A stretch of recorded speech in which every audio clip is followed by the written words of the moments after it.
یہ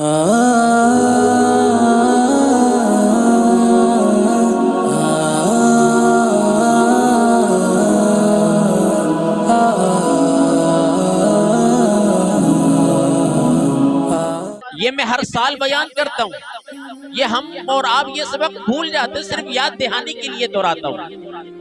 1500 نیکی ایک سجدے پر، اچھا اس میں جو تسبیحات پڑھی ہیں اس کا ثواب الگ ہے، اور جو آپ نے قیام کیا اس کا ثواب الگ ہے، اور جو آپ نے قرآن سنا اس کا ثواب الگ ہے، رکوع میں گئے اس کا ثواب الگ ہے، اس کی تسبیحات پڑھی اس کا ثواب الگ ہے۔ صرف سجدے کی حالت میں جانا، اللہ اس عمل پر آپ کو 1500 نیکی عطا فرمائے۔ مجھے بتائیے، اب بوجھ سمجھ کر پڑھنی چاہیے نماز تراویح، یا سعادت سمجھ کر پڑھنی چاہیے؟ اور ہمارے ہاں دوسرا مزاج یہ ہو گیا، بھائی ذرا یہ بتاؤ جلدی نماز کہاں کھڑی ہوتی ہے اور جلدی تراویح کہاں ختم ہوتی ہے؟ وَرَتِّلِ الْقُرْآنَ تَرْتِيلًا، اللہ نے خود کہا نا، قرآن کو ٹھہر ٹھہر کر ترتیل کے ساتھ پڑھو۔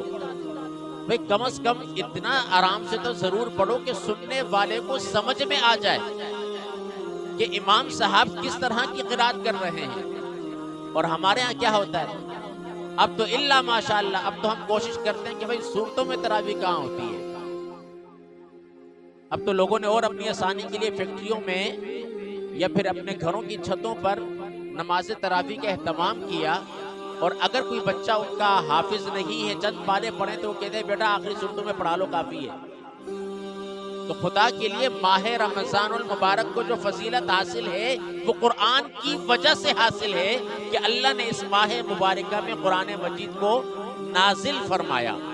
اور یاد رکھیں، میرے والد محترم کہتے ہیں کہ جس کو قرآن پڑھنا نہیں آتا وہ ماہ رمضان المبارک کے اندر قرآن مجید پڑھنے کی کوشش کرے، اللہ رب العالمین اس کی زبان پر قرآن کو جاری فرما دے گا۔ اور اگر آپ کی اسپیڈ بہت اچھی ہے، ناظرہ خواہ آپ قرآن پڑھ سکتے ہیں بہت اچھا، تو بہت اچھی بات ہے۔ اور آپ ظاہر سی بات ہے جب انسان بڑی نیکیاں کرتا ہے تو اسے یاد رکھتا ہے۔ اب آپ میں سے ہر ایک کو یاد ہوگا کہ پچھلے سال میں نے کتنے ختم کیے تھے، یاد ہوگا۔ اب اپنے اندر جذبہ بیدار کریں کہ اگر پچھلے سال میں نے ماہ رمضان میں 2 قرآن پاک ختم کیے تھے، اس سال 4 کا ارادہ ہے، 4 کی نیت کرتا ہوں۔ بھائی اللہ رب العالمین تو اتنا غفور الرحیم ہے، وہ نیت پر بھی ثواب عطا فرماتا ہے۔ 4 نہیں تو 3 کا ارادہ ضرور کریں۔ 10 دن کے اندر ایک قرآن پاک ناظرہ خواہ کا لازماً ختم ہونا چاہیے۔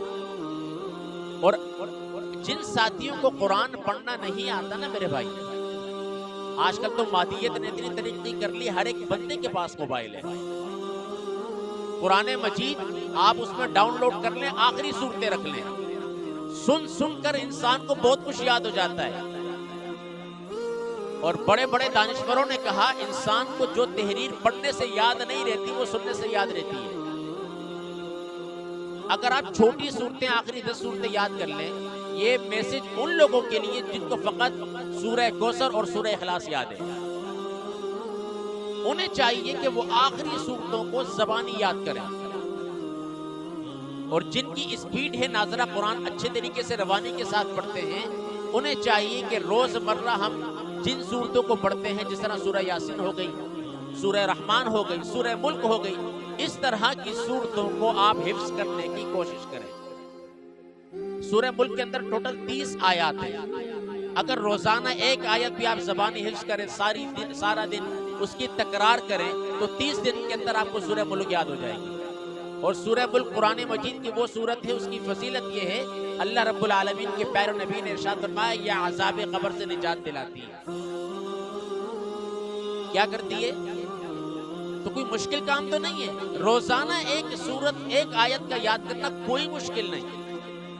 تو آپ کوشش کریں کہ ایک ایسا نظام الاوقات ترتیب دیں کہ اس میں آپ کا یہ عمل جاری و ساری رہے۔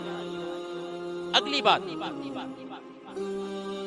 کوشش کریں کہ ہر اچھی عادت اپنائیں، اور کوشش کریں جو بری عادت، بری خصلت آپ کے اندر موجود ہیں اس کو باہر کریں۔ جب تک بری عادت باہر نہیں نکالیں گے اچھی عادت اندر داخل نہیں ہوگی. اس لیے کہ تن پاکیزہ رہے من گندا رہے تو پھر بیکار ہے. من کو دھونے کی کوشش کریں. اور من کیسے دھلے گا؟ روزانہ کثرت سے استغفار پڑھنے سے من کی صفائی ہوتی رہے گی. اس لیے کہ توبہ کرنا روح کا غسل ہے. جتنی بار کرو گے روح میں نکھار پیدا ہوگا. جب روح میں نکھار پیدا ہوگا تو عبادت میں لذت حاصل ہوگی. جب عبادت میں لذت حاصل ہوگی تو پھر میرے بھائیوں آپ کو تقوی کی دولت مل جائے گی. اس کے ساتھ ماہ رمضان المبارک کے روزے آپ نے فرض سمجھ کر تو رکھنے ہیں، لیکن ساتھ میں یہ نیت بھی رکھنی ہے کہ میں اللہ کی رضا کے لیے رکھ رہا ہوں. اور اس کی فضیلت اپنے ذہن میں لازمن رکھیے گا. اس لیے کہ جس چیز کی فضیلت کا آپ کو علم نہ ہو، آپ وہ عمل کرتے جائیں تو آپ وہ بے سروری کے عالم میں کرتے ہیں.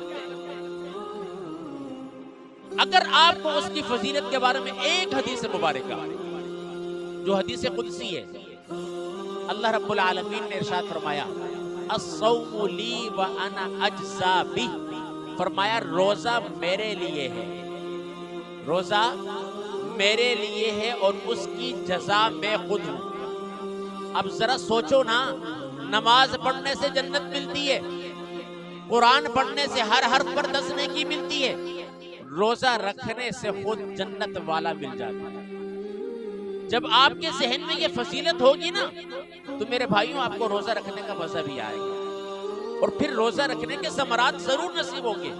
جب آپ کے ذہن میں یہ ہوگا کہ روزہ رکھنے سے خود اللہ مل جاتا ہے، جب خود اللہ مل گیا دنیا کی سب دولت مل گئی. اور اس کے ساتھ ساتھ اگلا جو عمل ہے وہ آپ نے یہ کرنا ہے کہ ماہ رمضان المبارک کے اندر ایک شب ہے جسے شب قدر کہا جاتا ہے. میں خلاصہ بیان کر رہا ہوں، جسے شب قدر کہا جاتا ہے. شب قدر کی رات جاگنا اپنی جگہ. ارے میرے بھائی شب قدر کو پانے کی جستجو کرو. پتہ ہے کیوں؟ یہ میرے پاس کتاب موجود ہے، صاحب تفسیر روح البیان امام جلال الدین سیوطی علیہ الرحمہ نے لکھا، فرمایا جسے شب قدر مل جاتی ہے نا، جبریل امین اس سے مصافحہ کرنے آتے ہیں، جو ملائکہ کے سردار ہیں. کیا کرنے آتے ہیں؟ فقط سلام کرنے آتے ہیں. مجھے یہ بتائیے کوئی آپ کو یہ کہے کہ بھائی وقت کا حاکم صرف آپ سے سلام کرنے آ رہا ہے، آپ کا سینہ تو فخر سے چوڑا ہو جائے گا. ارے بھائی میری اتنی حیثیت ہے کہ وقت کا حاکم مجھ سے ملنے آ رہا ہے. ارے حاکم تو دور کی بات ہے، کوئی آپ کو یہ کہے کہ آپ کے محلے کا میں نے آپ سے ملنے آ رہا ہے تو آپ تو چوڑے ہو جائیں گے. ڈیمانڈ ہے کہ اگلا میرے پاس خود چل کر آ رہا ہے. اور ذرا سوچیں، اگر آپ کو شب قدر پانے کی جستجو لگن طلب سچی ہو اور وہ آپ کو مل جائے، اور اس لیے کہا جاتا ہے کہ لگن سچی ہو تو منزل مل جاتی ہے، منزل مل جاتی ہے. تو آپ نے شب قدر پانے کی پوری جستجو کرنی ہے، ابھی سے ذہن بنانا ہے. بیٹی کی شادی کرنی ہو نا تو سال پہلے سے ذہن تیار رکھنا پڑتا ہے. بیٹے کی شادی ہو تو مہینوں پہلے تیاریاں کی جاتی ہیں. تو اللہ کے بندو شب قدر کی رات جو 1000 مہینوں سے افضل اور اعلیٰ ہے، اس کے پانے کی کوئی تیاری نہیں کرتے. مجھے اور آپ کو عید کی تیاری کی ابھی سے فکر ہے نہیں ہے؟ آپ میں سے اکثر نے ابھی سے اس کی تیاری کر لی ہوگی، ساز و سامان خرید لیا ہوگا. کیوں؟ ماہ رمضان میں ہماری عبادت میں کوئی خلل نہ آئے. یہی معاملات ہیں. تو پھر شب قدر پانے کی جستجو کیوں نہیں؟ فضیلت سنتے ہیں، پڑھتے ہیں، اس کے باوجود عمل نہیں. کیوں؟ 1000 مہینوں سے افضل اور اعلیٰ رات ہے، پھر بھی کوئی تڑپ نہیں ہے، طلب نہیں ہے. جستجو اس کی لازمن رکھیں اور یکم رمضان سے ہی رکھیں. سمجھ میں آ رہی ہے بات؟ اگلی بات،